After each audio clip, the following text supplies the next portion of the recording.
there's no such thing as a good or a bad emotion, but understanding that all emotions are necessary. Happiness is necessary, but so is sadness. Fear is necessary, but so is bravery. And so is excitement, so is gratefulness, so is depression, so is anger, so is frustration, such as joy. These things are all necessary.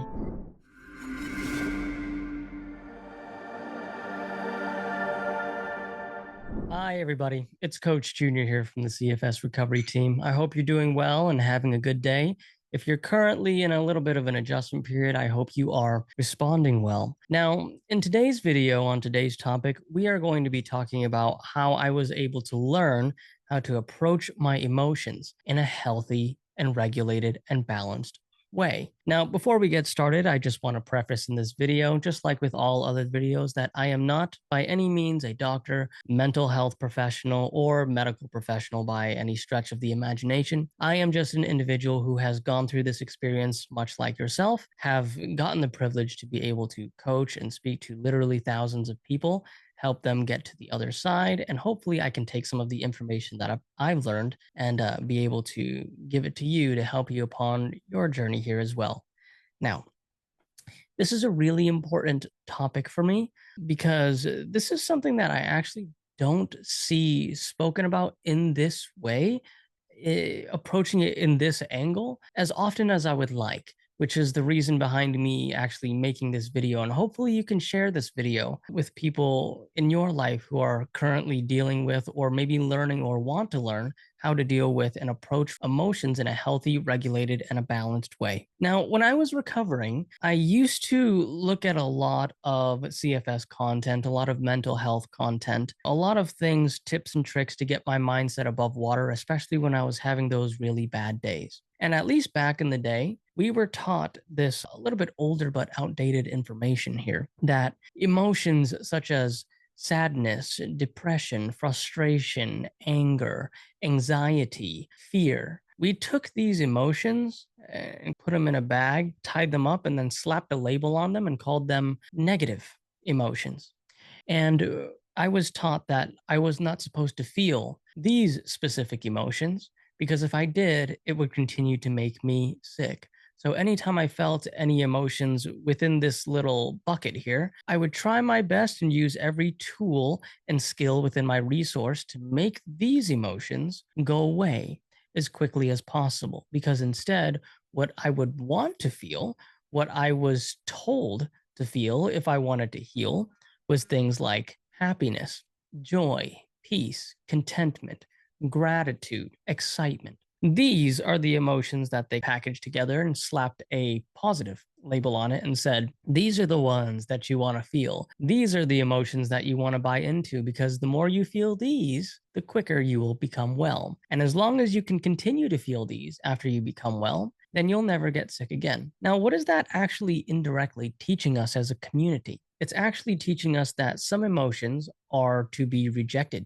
and to be stayed away from because they're bad, they are unnecessary, don't belong in your life. And these other emotions, these are the ones that do belong in your life. Remember, as a coach and within the program, we're trying to teach everybody to be less black and white, less extreme with everything. And if you really think about that concept, understand it like this. If you take a bag full of emotions, a whole bunch of them, and you slap the negative label on them and you push them to this side. And then you take positive emotions, quote unquote positive, you slap a label on that, and then you put it on this side. We are waging war against our emotions. We are looking at emotions in the form of two extremes. We don't want to think in an extreme way. We don't want to either perceive our emotions in an extreme way either, right? We want to see emotions as balanced. So then comes the question, if we're trying to stay away from labeling emotions as positive and emotions as negative, then what's the healthy gray area for this? The healthy gray area is actually putting all of these emotions together in the middle and realizing that there's no such thing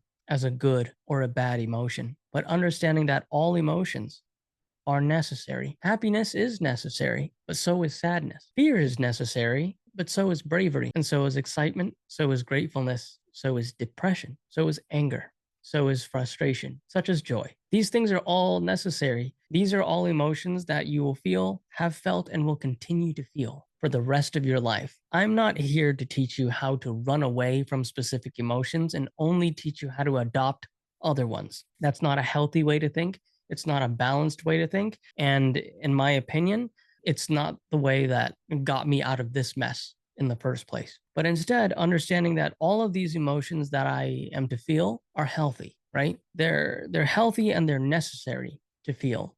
Okay.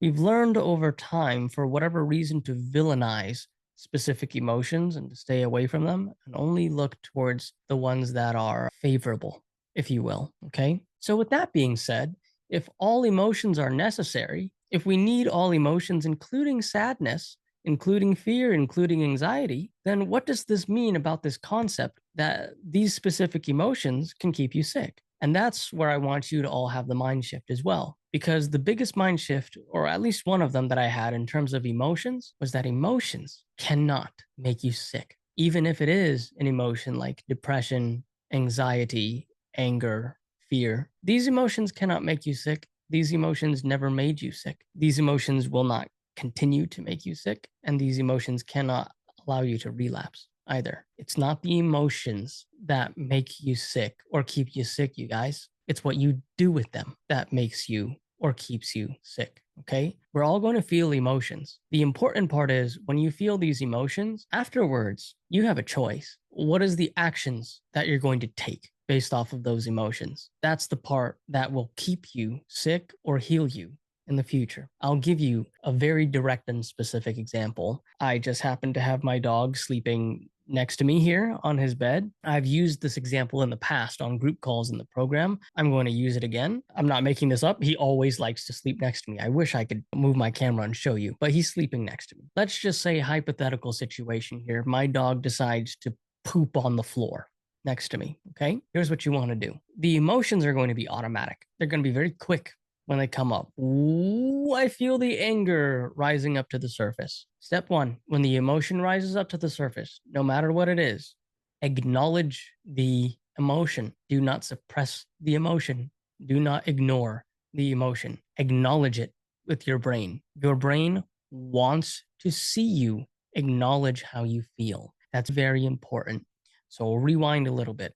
My dog poops on the floor. Emotions are automatic, very quick, coming up, acknowledging it to my brain. I am angry. I feel the anger. I'm not going to pretend that I'm not angry. I am. With the emotion here and with me acknowledging the emotion, now it is my choice to be able to choose what I do with this anger, because I could pick the dysregulated way that keeps me sick. And that way looks like this. You stupid dog, I told you not to poop on the floor. I told you 1,000 times. Now I have to stop what I'm doing and clean this poop up and blah, blah, blah, blah, blah, blah, blah, blah, blah. My nervous system stays dysregulated when I choose to act and behave like that and take those specific actions. Here's the way that makes me well. All right, move out of the way. I'm going to go ahead and clean this up. I'm going to take some measures next time to make sure that this doesn't happen again. I'm going to grab a little soap, a little water. I'm going to scrub this out a little bit. You're a dog. You have not as much awareness as a human being. You make mistakes. You probably didn't do it on purpose. And if you did, it's partially probably my fault because I didn't put the gates up. Okay. All right. We'll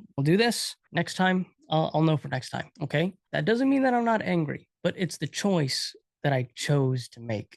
You know, another example, I was speaking to a woman who worked at a gas station. We had a one-on-one call, and she said, so my customer is allowed to piss me off when I'm standing behind the register. Is that what you're saying, Junior? But the part that keeps me sick is if I choose to yell back at him, correct? And I was like, exactly. He's going to piss you off. You're going to feel that anger. That's not the problem.